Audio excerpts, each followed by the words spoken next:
হসিপদে কহন কথা।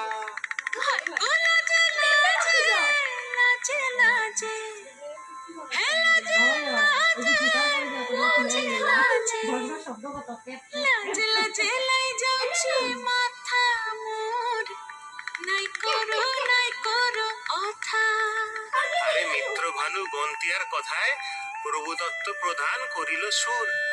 এত সুন্দর গীত আমাদের, এই গীত একটু তোমাদের ভাষায় শোনাবো না?